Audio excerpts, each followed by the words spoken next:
Maillard Abogados Laborales presenta. Y ya está en la línea, como le prometimos, César Maillard. Él es socio de Maillard Abogados Laborales y quisimos hablar con él porque se anuncia, se espera un incremento al salario mínimo. César, buenas noches y gracias por compartir con nosotros esta conversación. ¿Es del 22%, César, o qué podemos esperar de este incremento anunciado al salario de los trabajadores? Hola, buenas noches.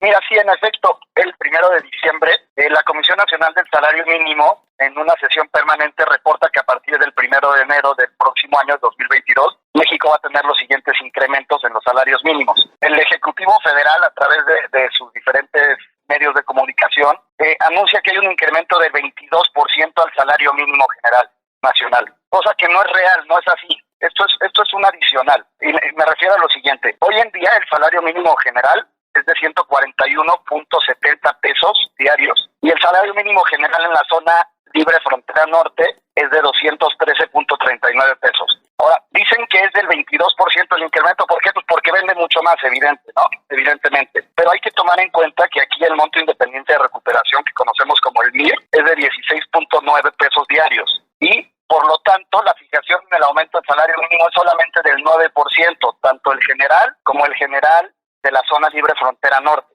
Y bueno, las implicaciones que esto puede llegar a tener a nivel nacional o a nivel empresa, o incluso a nivel de las dos, es, número uno, una inflación inminente, que la vamos a ver en los primeros meses después de este aumento. Después de esto vamos a ver que se generan desigualdades y se vuelven a crear brechas entre las clases sociales. Entonces generas más distanciamiento entre la clase media y la clase baja y la clase media y media alta, como le quieran denominar. Estos son uno de los impactos que pueden tener los incrementos hacia el salario mínimo sin hacer estudios de impacto económico. Hola César, muy buenas noches. Te saluda Marilena Vega. Oye, ¿cuál va a ser el impacto para el sector empresarial? ¿Las pymes, las medianas, las microempresas podrán absorber este impacto? No, bueno, por supuesto que no. Además de lo que les acabo de mencionar, Malena, va a haber un aumento en los costos de cuotas de seguridad social que vamos a tener que pagar los patrones. También les vamos a tener que descontar a los trabajadores y, por supuesto, va a tener que pagar el gobierno, porque tenemos que acordarnos que son cuotas tripartitas. Y hablando de micros y pymes en particular, y sobre todo de nueva generación a nueva creación, es evidente que van a tener que recortar al personal o que tratar de hacer recortes de sueldos, cosa que resultaría ilegal, ¿no? Pero por supuesto que les va a pegar en el costo del aumento de la nómina, de las cargas sociales, en los temas impositivos y bueno, en el costo de nominal. Gracias, César. Buenas noches. Te saluda Romina Román. ¿Y qué impacto tendrán las empresas con este aumento al salario mínimo del 9%, como bien lo dices tú? Sin embargo, en un entorno de bajo crecimiento económico, de un repunte en la inflación que no se había visto en los últimos 23 años y de bajo crecimiento económico. ¿Cómo estás viendo a la planta productiva? No, mira, lo que tenemos que tomar en cuenta es que realmente el incremento es del 9% y no del 22%. Tenemos que hacernos en el sector empresarial bien a la idea de eso, no dejarnos llevar por las noticias nada más, en el sentido de que no todas las noticias son reales, hay que tener buenas fuentes de investigación. César, ¿podrías de alguna manera volver a explicarnos este asunto de por qué se dice que es el 22% y por qué algunos organismos del sector empresarial lo están avalando? ¿Por qué nos conviene decir que es 22 y no 9%? Y como bien dices tú, que los empresarios que nos escuchen se tranquilicen un poco con este incremento. Sí, claro que sí. Mira, algunos representantes del sector empresarial, por supuesto que lo están diciendo así porque quieren quedar bien con el sector gobierno, como todos sabemos, ¿no? Lo que no se vale es engañarnos. Esto por un lado. Y por otro lado, si me dejas, te los digo en otras palabras, a ver si soy más claro de esta manera. Mira, esta suma se determina partiendo del salario mínimo general actual, que es de 141 pesos con 70 centavos diarios, y se adiciona un incremento nominal en pesos a través del llamado MIR. Este MIR es el monto independiente de recuperación. Tiene un valor de 16.90 pesos diarios. Sí. ¿Ah? Es por esto que si tú sumas 141.7 más 16.9 y luego haces una sumatoria o una resta de 172.87, el incremento fijo fue solamente el 9% al salario mínimo, el incremento real. O sea, no hay que sumar el MIR con el incremento al salario para sacar un incremento real. Pues muchísimas gracias, César Maillar Cárdenas, socio director del despacho Maillar Laborales. Muchísimas gracias por esta explicación. Vamos a seguir dándole porque la realidad no es del 22, es del 9% y no todos los trabajadores impactan o van a tener un incremento en su salario, solamente los que hoy día tienen un salario mínimo. Eso es muy, muy claro, porque a veces se dice, ay, se incrementó el 22% y va para todos. No, señores, solo es el 9% y además solo para los que ganan un salario mínimo.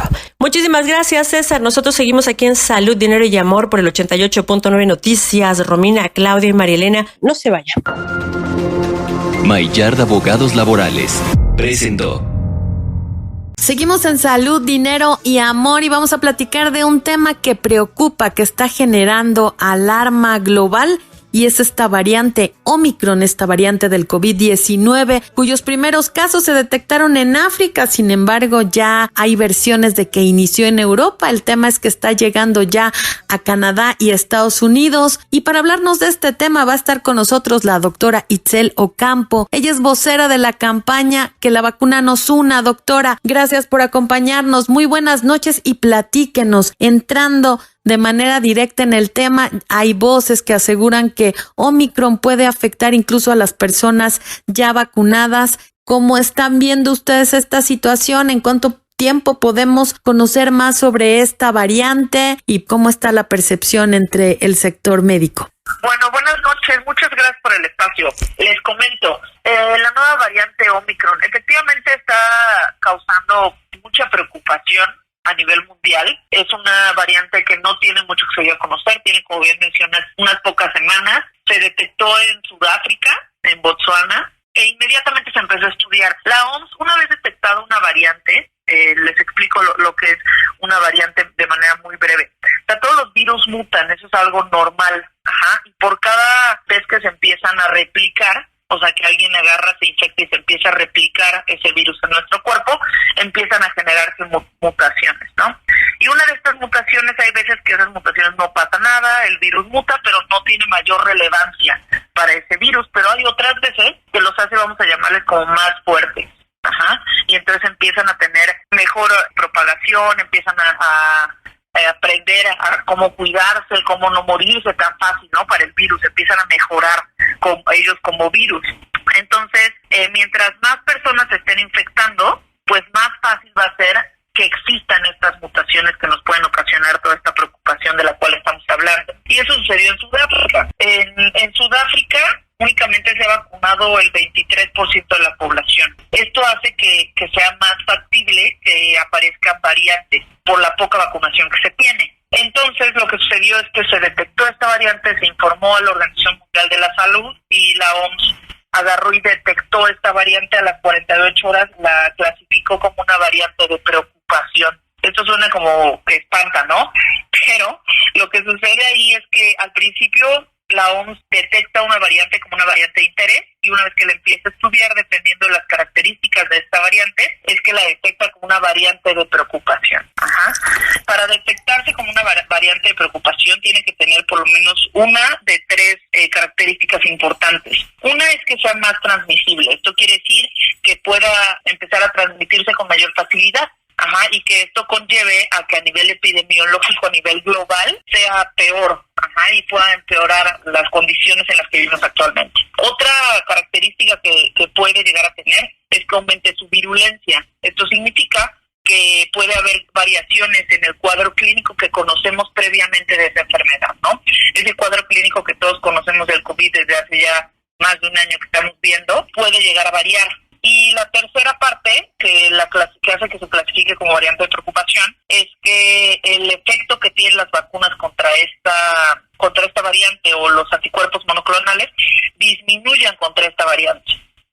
Entonces, con que tenga alguna de estas tres características, la OMS dice que se considera como una variante de preocupación. Doctora Doctora, buenas noches. Le saluda Claudia Villegas. ¿Qué probabilidad hay de que las personas que ya están vacunadas se reinfecten de manera grave y sobre todo el escape de la inmunidad de esta variante? ¿Y cuánto tiempo tenemos que esperar para saber si las vacunas están protegiéndonos contra esta variante Omicron, doctora? Gracias. Bueno, todavía no se sabe a ciencia cierta qué tanto puede llegar a afectar o no la vacunación a este virus. La realidad, y algo que sí se sabe y que tanto la CDC como la OMS ha mencionado abiertamente, es que sin duda se necesita que la población se vacune.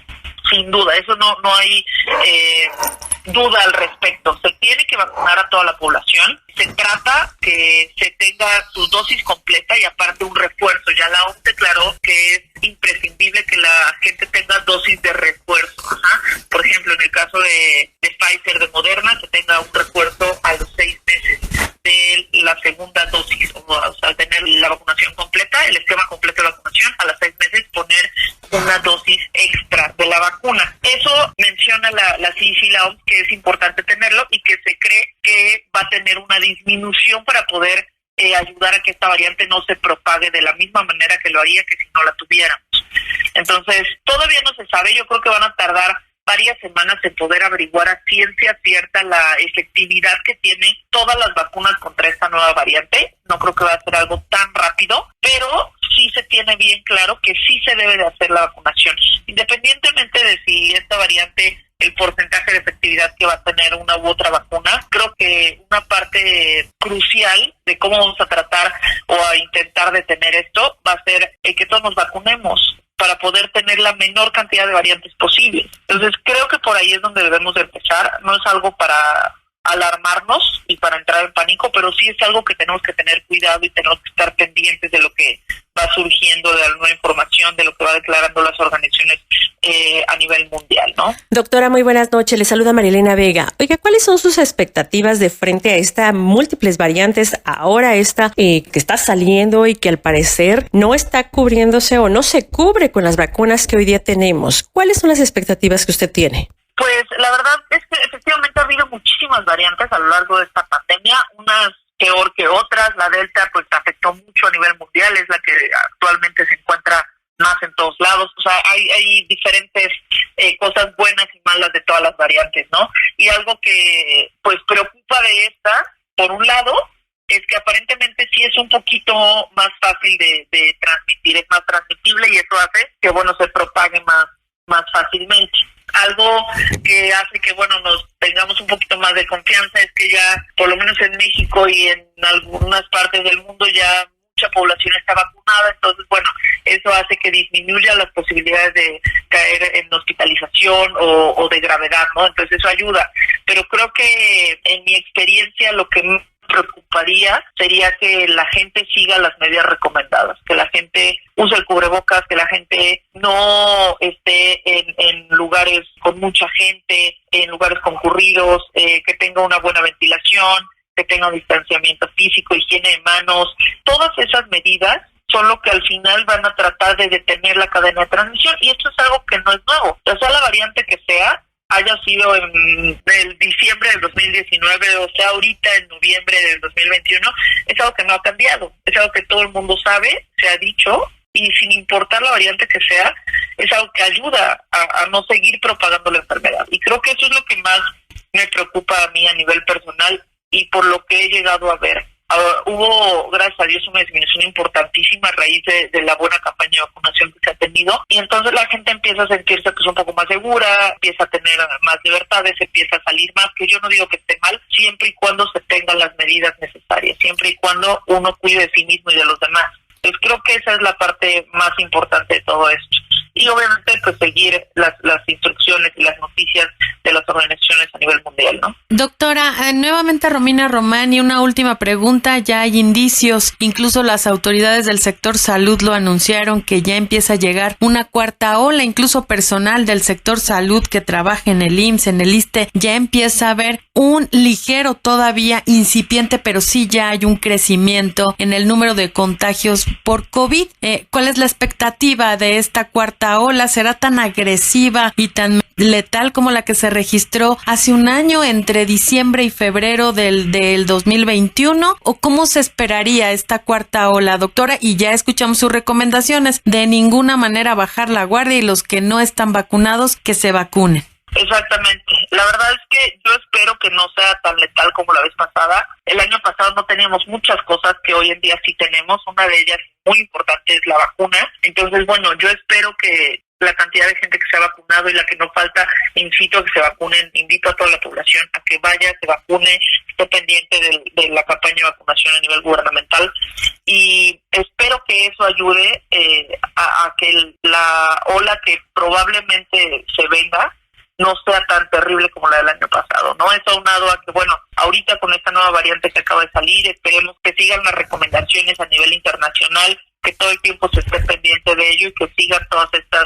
medidas de cuidado para que la ola que se aproxima, se pudiese llegar a aproximar, no sea tan fatal como la del año pasado, ¿no? Y agradecemos muchísimo esta charla, esta explicación a la doctora Itzel Ocampo. Ella es una de las integrantes y líderes de la campaña Que la vacuna nos una. Muchísimas gracias por esta explicación. Esperamos mantener comunicación abierta con usted para darle seguimiento a estas variantes, por lo pronto la Omicron. Muchas gracias y muy buenas noches, doctora. Muchas gracias a ustedes. Aquí ando pendiente de lo que se necesite. Vamos a hacer una pequeña pausa, pero regresamos aquí en Salud, Dinero y Amor por el 88.9 Noticias. Romina, Claudia y Marielena. No se vayan. Ellas te apasionan. Salud, Dinero y Amor por 88.9 Noticias.